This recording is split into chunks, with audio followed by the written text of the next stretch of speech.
principal justamente es este evento fundador, fundacional también, si se quiere, que es la conquista, porque ahí pensamos que hay un nudo mental, cultural, psicológico,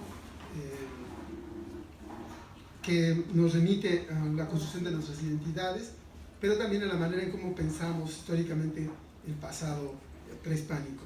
Entonces, nuestra reflexión tiene que ver con la historia nacional, la historia mexicana, y ha ido trabajando diferentes tópicos y acercamientos a esta, para empujar esta deconstrucción histórica que Guy nos ha propuesto durante muchos años, desde que se fundó la licenciatura de Historia, que era justamente un espacio, una línea de reflexión central en nuestra formación. Y aquí seguimos. Aquí seguimos. Bien, hoy en este momento iniciará la conferencia magistral del doctor Leopoldo Baliñas. Si no conocen a Leopoldo Baliñas, no está en un curso introductorio de la ENA, rapidísimo. Bien, él es lingüista, trabaja ahora en el Instituto de Antropológicas de la UNAM, ha sido miembro de la Academia de la Lengua, no sé si quiero que digamos por qué ella, ¿no? Pero es un lingüista muy reconocido, que ha trabajado historia de la ¿cómo lo podemos llamar? Historia de las lenguas prehispánicas, pero también ha trabajado el español del siglo XVI, y ahora nos va a hablar sobre Sahagún. Sí, el título es De guerras, enemigos y conquistas en el libro 12 del Código Florentino. Y bueno, pues ya damos pie al inicio de la conferencia, y pues agradecemos mucho a Leopoldo que haya podido venir con nosotros a este seminario. Habíamos intentado en otras ocasiones, pero razones de la vida no nos habían permitido, pero ahora sí contamos con él, y le agradezco mucho que venga con nosotros. Es un profesor muy estimado por todos nosotros. Es una institución de la aunque no le guste. Ven, adelante. Bueno, muchísimas gracias. Obviamente comienzo agradeciendo la invitación, la necesidad de terquedad para que viniera. No, en realidad la agradezco. Esta ponencia, en realidad, por llamarle ponencia, es en realidad un conjunto de reflexiones pensando justamente en el tema del seminario, ¿no? Y pensando en una de las fuentes que se ha considerado como una de las principales fuentes, que es Bernardino de Sahagún, el libro 12. Haciendo nomás un breve paréntesis antes de comenzar directamente, que Sahagún es el autor intelectual, pero no es el autor físico. En realidad hay varias manos y él simplemente es el que firma, digamos, ¿no? Porque obviamente es un texto, lo digo de manera muy simple, en donde no nada más está el castellano medieval, lengua que sería de Sahagún, sino también está el texto náhuatl, que es el que voy a centrar mi atención al texto en náhuatl.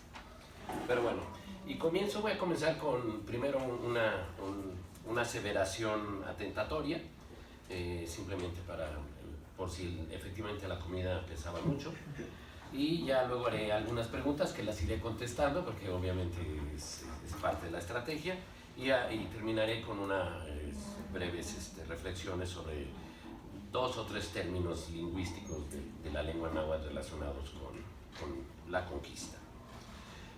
La frase atentatoria es que yo aquí parto y asumo, y así lo consideramos Andrea y yo, que la historia es discurso. Punto.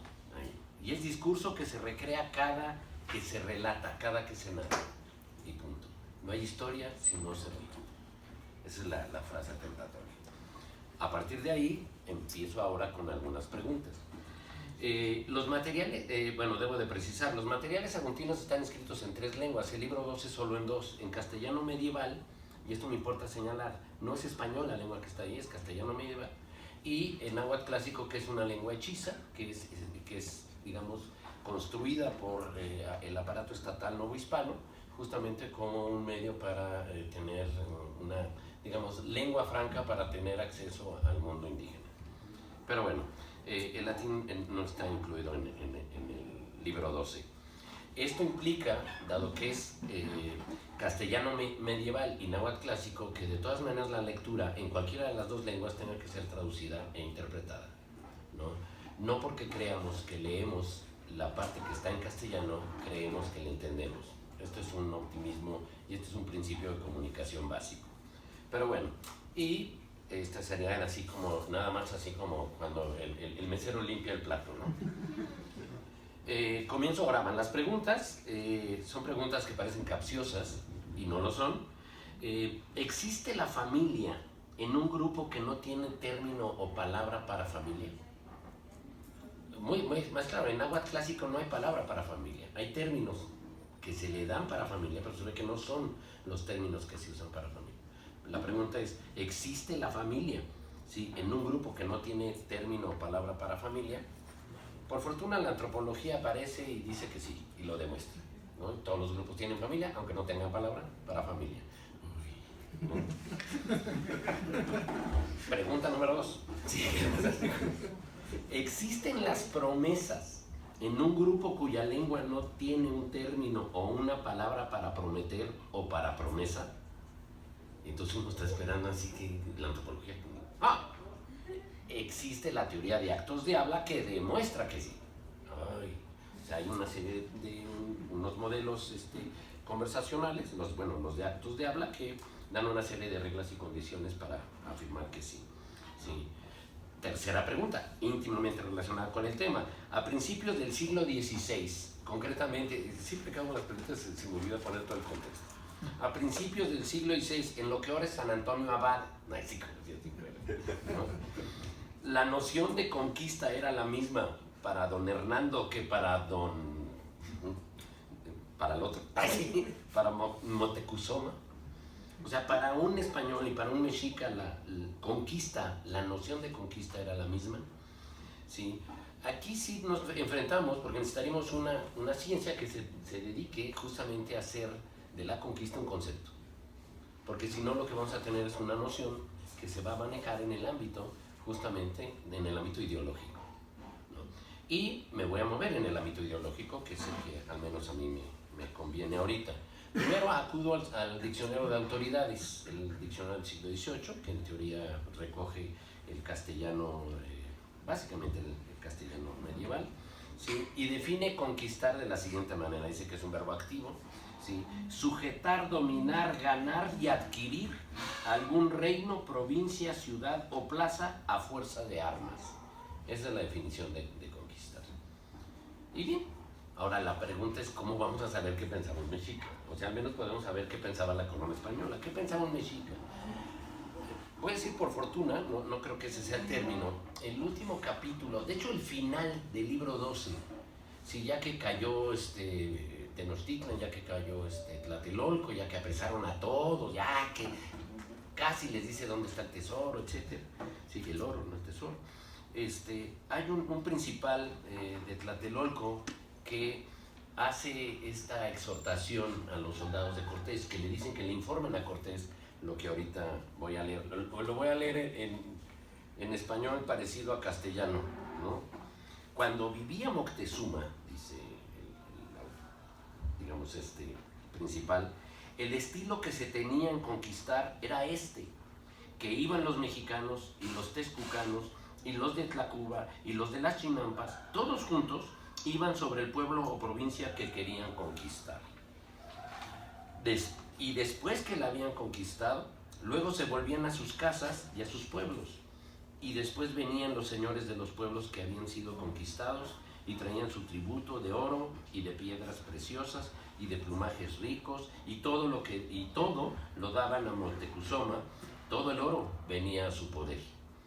Esta intervención, que es el punto que interesa llamar, es al menos que hay algo en el fenómeno real que llamémoslo así, o aceptémoslo así, que acaba de suceder justamente en las islas centrales del lago de México, que lleva a un principal militar a preguntarse si es así como se conquista, porque en México así no se conquista. O sea, no está señalando que la manera de conquistar, al menos en esa perspectiva, y estoy leyendo la parte castellana, que traduce la que está en náhuatl. Al rato me meteré con el náhuatl. Hay algo ahí que hace, que motiva, que justamente este principal se haga esta pregunta, si esto es conquistar, ¿no? Curiosamente, el mismo libro 12 se titula en castellano de la conquista de la Nueva España. Luego es una joya, que es la Ciudad de México. ¿Sí? La traducción, la versión en náhuatl, más que la traducción, la versión en náhuatl dice, bueno, voy a decir otra vez, de la conquista de la Nueva España. La versión en náhuatl dice, libro 12, en él se habla de la manera como se hizo la guerra aquí en el Altépetl de México. No hay palabra conquista. Simplemente se refiere a la guerra que es Yaotl, Yaoyotl, que es, pero ahorita lo retomaré, ¿no? Lo que pongo en escena es que, digamos, aparentemente el hecho que tengan familia, las culturas que no tienen palabra o que puedan prometer a pesar de que no tengan palabras para prometer, lo que pone en escena es algo más, ¿sí? Es decir, en los tres casos, voy a decir que en los tres, la de familia, promesa y conquistar, falta algo, ¿sí? Por ejemplo, en el caso de prometer, y lo digo yo, puede decir cualquiera que hable alguna lengua indígena, yo hablo el náhuatl del Centro Guerrero, en esa no hay palabra para prometer, ¿no? Entonces, obviamente, voy a decir, no puedo prometer. Y pensemos que acepto lo que dice la teoría de los actos de habla. Ahí el problema es que para que haya un acto de habla que sea prometer, el que promete debe de explicitar un reconocimiento por parte de él y una obligación de que va a hacer algo. Y él escucha, debe reconocer, ¿sí?, esa obligación que está explicitando. La pregunta es justamente, si no existe el verbo prometer, ¿habrá ese compromiso o ese reconocimiento de la interacción? ¿No? Sí. Aquí todo lo dicho por ustedes nunca va a ser usado en su contra, no se preocupen. Todos tenemos mala memoria. Sí. Bueno, ¿y cómo lo podemos saber? ¿Cómo podemos saber si verdaderamente el otro reconoció? O no faltará aquel que dirá, no, es que en el mundo náhuatl la palabra es más importante, porque si dices yo vengo, esa es una promesa. Yo vengo es una afirmación. No, o sea, a menos que yo dijera, te prometo que vengo. Eso es una promesa en español, porque lo estoy convirtiendo, ese es el acto de amor. Pero bueno, y para eso me interesa, y cito a mi amigo Valentín, no, a Valentín Molosino. Porque al del cine, ¿no? Valentín Trujillo, haciendo un capítulo más de la conquista de México. ¿Se acuerdan que los mexicas salen hasta con mayones? Pero bueno,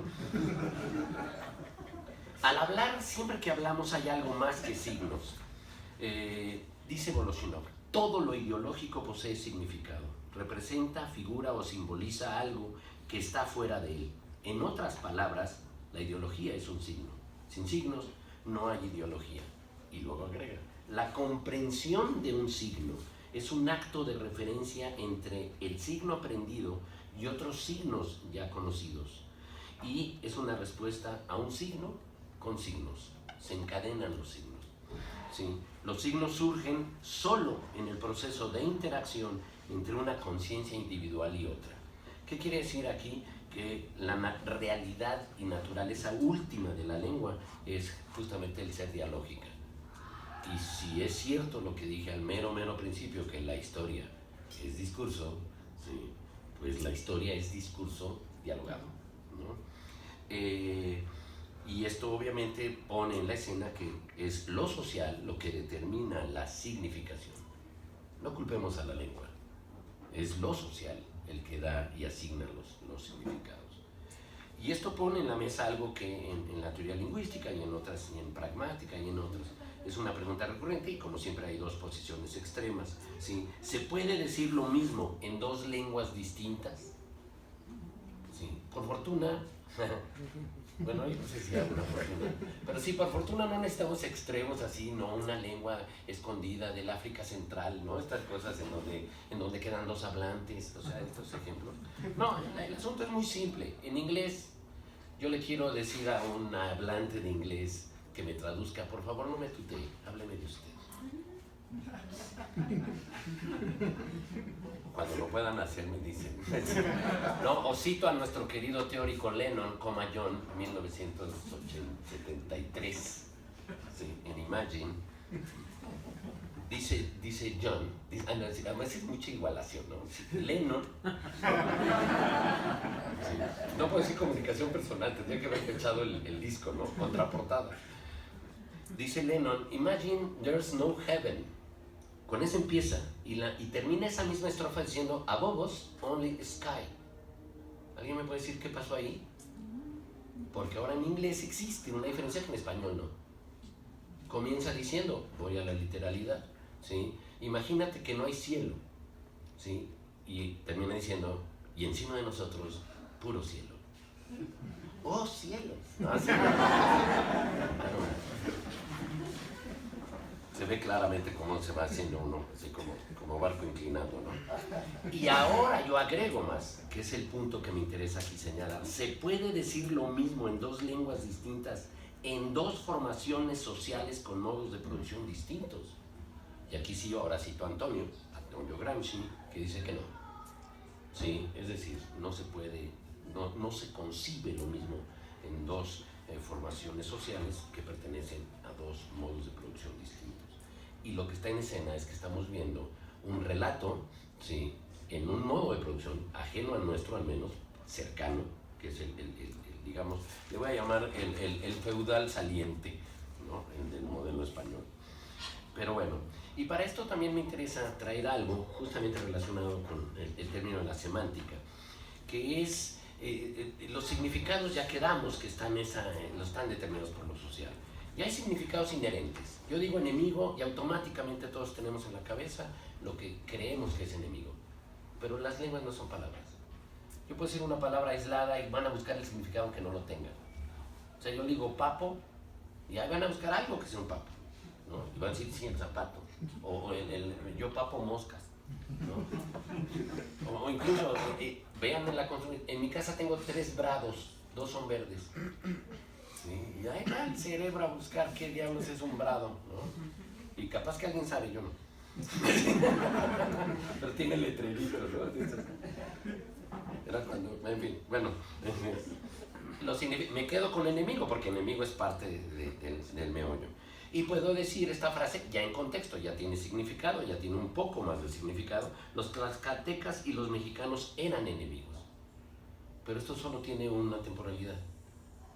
Sí, porque los tlaxcaltecas y los mexicanos eran enemigos, dicho ahora, es un sinsentido. O al menos no sabemos qué estoy queriendo decir. Si esto lo ubico, sí, en el siglo XVI, digamos, justamente en el proceso de la conquista, en el largo proceso de la conquista, bueno, ni tan largo, sí, se entiende de qué enemigos estamos hablando. Pero también hay otro uso cuando le digo a alguien, eres enemigo del buen vestir. Conquisté, golpeé, ¿se acuerdan la definición de la academia? Bueno, en fin. Ese es un tipo, está lo inherente, pero no es la única manera en donde afloran los significados. Y los significados los tenemos constantemente. Uno tiene que ver con presupuestos, esa es una manera. Siempre que hay una comunicación, siempre que hay una verbalización, se presupone algo. Y el que habla, o los dos que hablan, están presuponiendo algo que creen que también el otro presupone. Y son significados. Los presupuestos es información cognitiva, ¿sí? Y si yo digo, por ejemplo, estoy recitando el texto que leí digamos, el militar que pide que Cortés le explique lo de la conquista, dice, iban los mexicanos y los texcocanos y los de Tlacuba y los de las Chinampas todos juntos. Estamos asumiendo, como estamos presupuestando, porque además tenemos este conocimiento, que es la triple alianza más unos agregados, ¿no? Sí, unos chinampas que a la larga todos son chinamperos, o sea, bueno, los mexicanos quizás, bueno, chinamperos, pero bueno. Sí, a la larga, ¿no? Pero bueno, capaz que era una islita en realidad. No, luego hay un detalle, bueno, ahorita me emociono más de lo que estoy diciendo. Sí. Hay presupuestos, asumimos, pero también hay implícitos. Implícitos es el significado que la misma información hace y detona, como el que estamos viendo que son aliados. van estos 4 grupos, o todos estos 4 grupos, y estamos asumiendo, se asume que si van todos juntos, sí, son amigos. Cuento un chiste muy rápido, sí, ¿se acuerdan? Está la caballería norteamericana, sí, y ahí vienen los indios, y entonces uno le dice al otro, ¡ay, ahí vienen unos indios! ¿Y son amigos? Yo creo que sí, vienen gritando. Pero bueno, en fin. Y el otro que para la lectura, y sobre todo la lectura y relectura, es la llamada implicatura, es cuando algo no encaja en el sentido, algo nos llama la atención porque o se vuelve como cuál es la relevancia para que se diga esto, o cuál es la importancia, o por qué no se dice todo, que es las implicaturas, ¿no? El modelo de Grice, por ejemplo, para la interpretación de las implicaturas. Ahora voy a leer la traducción que hicimos acerca de la versión en náhuatl del discurso del militar. Cuando todavía estaba Moctezuma, cuando se iba a conquistar al pueblo de algún lugar, se movían en conjunto los mexicas, los tlatelolcas, los tepanecas, los acolhuas, y todos los tepanecas, y todos los acolhuas, y todos los chinampanecas. ¿Qué pasó ahí? ¿Por qué repite el grupo de todos los tepanecas, todos los acolhuas y todos los chinampanecas? Y inevitablemente, este es un proceso, digamos, en el proceso de diálogo, automáticamente estamos buscando el sentido a esta, digamos, se llama violación, a una máxima, ahorita con la terminología no me meto, pero simplemente estamos buscando algo más. ¿O por qué se precisa esa totalidad? ¿Sí? Vuelvo a decirlo, dice, se movían en conjunta los mexicas, los tlatelolcas, los tepanecas y los acolhuas. Y luego agrega, y todos los tepanecas, y todos los acolhuas, y todos los chinampanecas. ¿Sí? Salimos, sí, o sea, verdaderamente hay. ¿A qué se debe? ¿A un recurso estilístico, a un recurso poético, a un recurso informativo? Así, como dirían, la respuesta, no está en el viento, están ustedes. ¿Sí? Porque son los que han justamente interpretado y han dado sentido a lo que se ha dicho. Pero bueno, junto a esto, ¿sí? Y tratando de dar ejemplos muy breves, una de las cosas que llama la atención, y ya para estar redondeando, es en náhuatl existe la palabra enemigo es yaotl, ¿sí?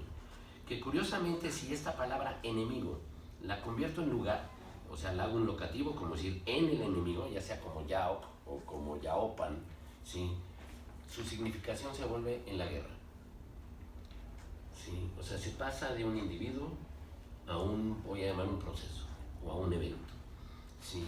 Si al enemigo lo convierto en abstracto, o sea, hagan de cuenta, de amigo a amistad, si agarro enemigo, no voy a tener enemistad, voy a tener guerra, batalla, yaoyot, que es un abstracto, y es la misma palabra. Y si yo ya quisiera, además como si quisiera hacer la guerra, ¿sí? Lo que yo necesito es retomar la palabra yaot, enemigo, y volverla verbo. ¿Sí? Y cualquiera, hay 20.000, bueno, no 20.000, hay 3 maneras para hacer la guerra, como se oye, lingüísticamente. ¿Sí? Simplemente es como verbalizar yaot. Uno sería teyaotla, por ejemplo, no importa, además siempre los que tienen el micrófono les pueden decir el ejemplo que no existe. ¿Sí? Y uno está muy confiado, sí. Y si alguien lo cuestiona, dice, ¿en qué variante? No, es que es una otra edición que sacó. En los materiales que le robaron a Sagún, ¿no? Pero bueno, lo que acabo de señalar justamente en esta es cuando nosotros vemos el ámbito y la amplitud del significado de guerra y de enemigo, llama la atención que efectivamente estén totalmente imbricados, cosa que no pasa en español. Y además en español hay una diferencia. Enemigo, se va a ir muy lingüístico y tampoco me interesa mucho, es un sustantivo de valencia 2. ¿No? Que, sí, cuando uno dice valencia 2, dice, ¿y cuál es su símbolo atómico? No, quiero decir que cuando yo digo, por ejemplo, Juan es enemigo, y me quedo callado, dices, falta alguien. Esa es la valencia 2, que falta de quién es enemigo. O sea, si yo le digo a alguien, tú y yo somos enemigos, y no agrego más, se entiende que la otra persona y yo somos enemigos entre nosotros. Si yo le digo, tú y yo somos enemigos de Rafael, ahí sí me sale la parte institucional, ¿no? Pues no tenemos mucho problema. No, no es cierto. En náhuatl no, la palabra enemigo no es de Valencia 2. Y en náhuatl los sustantivos de Valencia 2 necesariamente van poseídos. Y en náhuatl puede aparecer yaoc, solito. O sea, puede haber un enemigo en alto. ¿Sí? Me interesa otra vez esta parte cognitiva en la que estamos. ¿Sí? Hay una frase muy bonita que le dicen los tlaxcaltecas a Hernán Cortés, lo estoy traduciendo, ay, sí, no es como si fuera cierto, ¿sí? En donde los tlaxcaltecas no quieren a los chololtecas y entonces dicen, pues se los quieren echar encima, dicen, el chololteca es nuestro enemigo, es así de fuerte como el mexicano, es amigo del mexicano, ¿no? En la parte castellana, para que vean la diferencia, no, además dice una serie de cosas impresionantes. En la parte castellana dice, los tlaxcaltecas y los choltecas no eran amigos entre sí, tenían discordia, punto. ¿No? Ya luego dice que son valientes como los mexicanos. La parte náhuatl es verdaderamente una cantidad de formas y de adjetivos. Los tlaxcaltecas estaban en contienda con los chololtecas, los veían con enojo, los veían con rabia, se embravecían contra ellos, estaban enemistados con ellos, en ningún lugar se reunían con ellos. Por eso sería bueno que fueran y les partieran el coco. Ya esta parte es traducción más popular. Pero bueno, estamos viendo la parte de la palabra ahora, enemigo también, ¿no? Y amigos y enemigos, que esa es la otra. Hay una parte, dejen que tengo, esta cita es una parte bonita. Hay una cita, muy empezando el libro 12, que dice, Moctezuma pensaba de esconderse en alguna cueva, o de salirse de este mundo e irse al infierno o al paraíso terrenal, o a cualquier otra parte secreta. Y esto trataba con sus amigos. Y entonces queda la duda, ¿de qué amigos habla? Y el texto precisa, aquellos de quien se confiaba. Porque todas las demás veces que aparece amigos en el libro 12 se refiere a aliados, excepto este caso.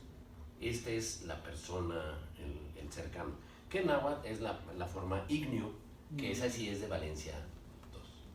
Esa forma sí debe de estar poseída. O sea, el amigo sí es amigo de alguien, no así el enemigo. Y bueno, y doy un ejemplo de la parte donde los amigos no son tan amigos, sino más bien son aliados, ¿sí? Me acuerdo yo de muy chavo, había una chavita que me gustaba, y le dije, oye, ¿podemos ser amigos? Sí. Y dice, amigos no, conocidos sí. Dice, ¿dónde tienes el escalafón? Pero bueno, no había escalafón acá, pero bueno. Y luego se retrujeron los españoles que peleaban de la parte de San Martín, aunque de las otras partes todavía peleaban los españoles y sus amigos. Estos son los aliados, ¿sí? Y son los más de 20,000 soldados de varios lados. Y bueno, y para terminar voy a la conquista, a la palabra conquistar. La palabra conquistar sí es un verbo en náhuatl, es el verbo pegua. Normalmente es un verbo de Valencia 2, quiere decir que alguien conquista a otro alguien, eso es lo que está diciendo intrínsecamente, y ese alguien es necesariamente humano y es necesariamente humano. Es decir, este es un verbo que se caracteriza por exigir que el que hace la acción sea fundamentalmente humano y que lo conquistado sea básicamente humano o relacionado con humano. ¿Sí? En español, el verbo conquistar sí permite que se conquisten lugares porque se asume que el lugar conquistado está humanizado de cierta manera. ¿Sí? En náhuatl no se puede. En náhuatl literalmente no se puede conquistar México. Ahí sí. ¡Ah!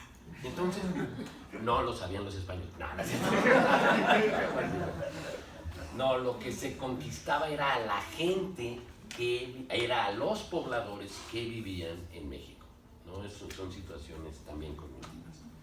Pero bueno, este ejercicio, que era el interés que tenemos, es justamente más que nada poner en la mesa, además de la reflexión, y que creo que es lo que yo diría que defendemos como la parte nodal de la plática, es los 4 niveles de significado. El significado inherente, el que mantenemos, que vamos reproduciendo en la vida cotidiana, dialogando, ¿sí? Pero están las otras, las de los presupuestos, que nunca nos dejan, los de los implícitos, que siempre los estamos recuperando, y las implicaturas. Es decir, en ese sentido, es un sinsentido decir que vamos a ser literales, porque la literalidad sería quedarnos simplemente en lo que hacen los traductores Google. Sí, simplemente dar equivalencias léxicas, sin ver intencionalidad, sin ver lo no dicho atrás, ¿sí? de lo que está. Y con esto, digamos, así como viejo narrador, ¿sí? Es lo que yo quería contarles. Andrea, yo quería contar. Vale, muchas gracias.